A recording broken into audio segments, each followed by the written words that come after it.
एकमात्र बिहार ऐसा राज्य था जिसके अंदर 455 रजिस्टर्ड कारखाने थे। कहाँ चले गए वो सारे कारखाने? है कोई किसी की जवाबदेही? जनता से ही उनकी जमीनें ले ले नौकरी के नाम पे, और वो भी कोड़ियों के दाम पे। तो आप कल्पना कर सकते हो क्या वो इससे नीचे क्या गिरे हुए काम कर सकता है, जो जनता से उसकी जमीन छीन ले, जिसको भारतीय संस्कृति में माँ कहा जाता है। अगर उससे वो जमीन छीनी जा रही है तो आप कल्पना कर सकते हो कि ये कितना नीचे गिर सकते हैं। चोर हैं ये सब सर। कौन चोर है? पकड़े जा रहे हैं ये सब के सब चोर हैं जिन्होंने अपने टाइम में बहुत करप्शन किया है। और आज ये सारे भेद खुलने लगे हैं।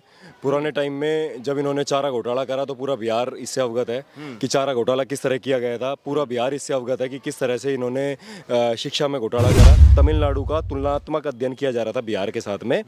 तो उनसे पूछा गया था कि तमिलनाडु क्यों जा रहे हैं ज़्यादा श्रमिक, क्या रीज़न है? तो उन्होंने बोला कि वो समुद्र के किनारे होने की वजह से जो वहाँ पे जो ग्रांट मिल आती है तो वो कंपैरेटिवली बिहार के कंपैरेटिवली वो बहुत ज़्यादा होती है।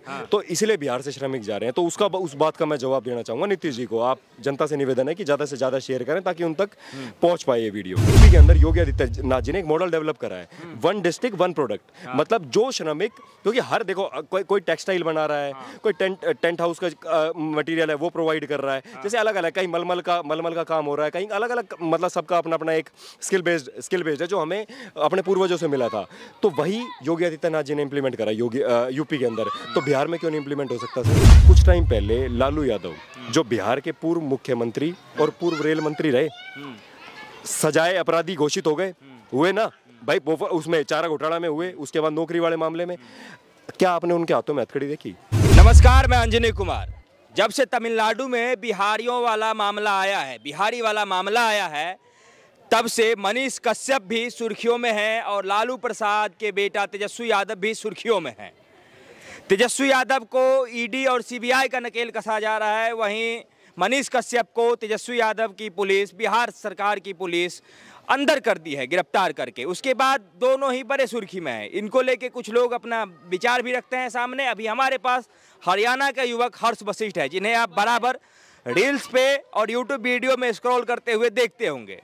भाई आज भी मनीष कश्यप को लेके बहुत ही युवा समर्थन में है, लेकिन आज जैसे ही बिहार के तेजस्वी यादव उप मुख्यमंत्री हैं, उनको सीबीआई ने बुला लिया, अपने यहाँ ऑफिस पे बुला के अभी तक बैठा रखा है। दोनों मामलों को आप किस तरीके से देखते हैं? चोर हैं ये सब सर। कौन चोर है? पकड़े जा रहे हैं ये सब के सब चोर हैं जिन्होंने अपने टाइम में बहुत करप्शन किया है। और आज ये सारे भेद खुलने लगे हैं।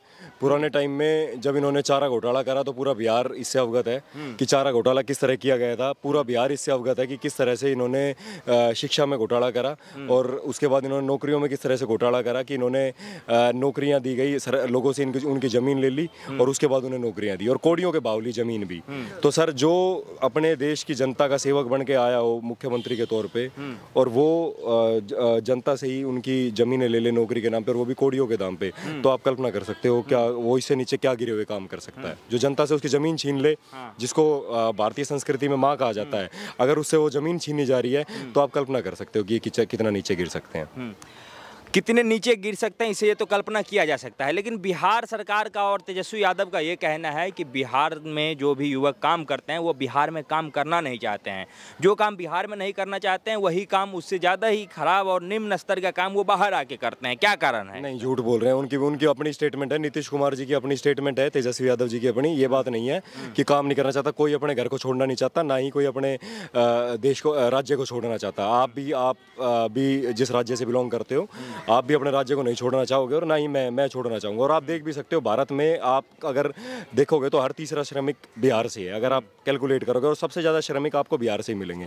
दूसरी बात मैं बता देता हूँ, एक समय था जब नीतीश कुमार जी से पूछा गया था कि आप ये बताइए कि जब तमिलनाडु का तुलनात्मक अध्ययन किया जा रहा था बिहार के साथ में, तो उनसे पूछा गया था कि तमिलनाडु क्यों जा रहे हैं ज़्यादा श्रमिक, क्या रीज़न है? तो उन्होंने बोला कि वो समुद्र के किनारे होने की वजह से जो वहाँ पे जो ग्रांट मिल आती है तो वो कंपैरेटिवली बिहार के कंपैरेटिवली वो बहुत ज़्यादा होती है। तो इसलिए बिहार से श्रमिक जा रहे हैं। तो उस बात का मैं जवाब देना चाहूँगा नीतीश जी को। आप जनता से निवेदन है कि ज़्यादा से ज़्यादा शेयर करें ताकि उन तक पहुँच पाए ये वीडियो। तो अगर ये कंडीशन है तो सर यूपी तो आपके साथ वाला राज्य है, नेबरिंग स्टेट है। उत्तर प्रदेश तो बिहार का नेबरिंग स्टेट है, वो कैसे विकसित हो गया 6 साल के अंदर? 6 साल के अंदर वहाँ कैसे नीतियाँ इंप्लीमेंट हो गई सारी। यूपी का जो बच्चा पूरे देश के अंदर नौकरी करने के लिए जाता था वो 6 साल के अंदर कैसे रुक गया, कोई तो नीति अपनाई होगी ना।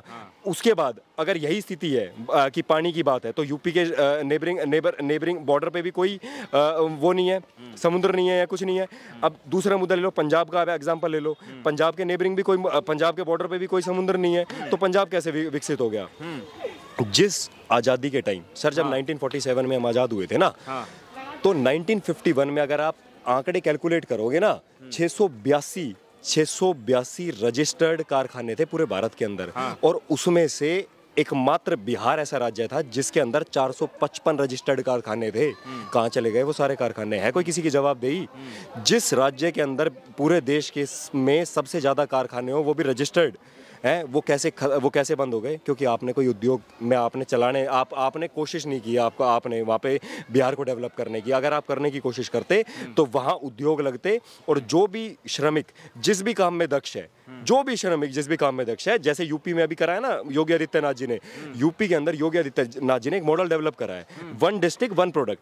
मतलब जो श्रमिक, क्योंकि हर देखो कोई टेक्सटाइल बना रहा है, कोई टेंट हाउस का मटेरियल है वो प्रोवाइड कर रहा है, जैसे अलग अलग, कहीं मलमल का काम हो रहा है, कहीं अलग अलग, मतलब सबका अपना अपना एक स्किल बेस्ड है जो हमें अपने पूर्वजों से मिला था। तो वही योगी आदित्यनाथ जी ने इंप्लीमेंट करा यूपी के अंदर। तो बिहार में क्यों नहीं इंप्लीमेंट हो सकता सर? बिहार में क्यों नहीं हो सकता? और सर बिहार तो आज की डेट में हर चीज़ में ऊपर है। आप यूँ बताओ, अगर आप पंजाब से कंपेयर करते हो, पंजाब से ज़्यादा उपजाऊ भूमि बिहार की है, तो पंजाब विकसित कैसे हो गया बिहार से ज़्यादा? पंजाब से ज़्यादा पानी जो है वो अच्छा बिहार का है, तो सर फिर बिहार पीछे कैसे है? आप बताओ, कितने मुद्दे ले लो सर, आप कितने मुद्दे ले लो। आज जो एक आप बताइए, बिहार को आप हर चीज में बेहतर बता रहे हैं, वहाँ की जलवायु जो है सो बेहतर है, वहाँ व्यवस्था बेहतर है, तो बिहार के जो जितने भी लोग हैं वो दूसरे राज्यों में जाते हैं काम करने के लिए, लेकिन दूसरे राज्य के लोग बिहार में काम करने के लिए क्यों नहीं जाते हैं?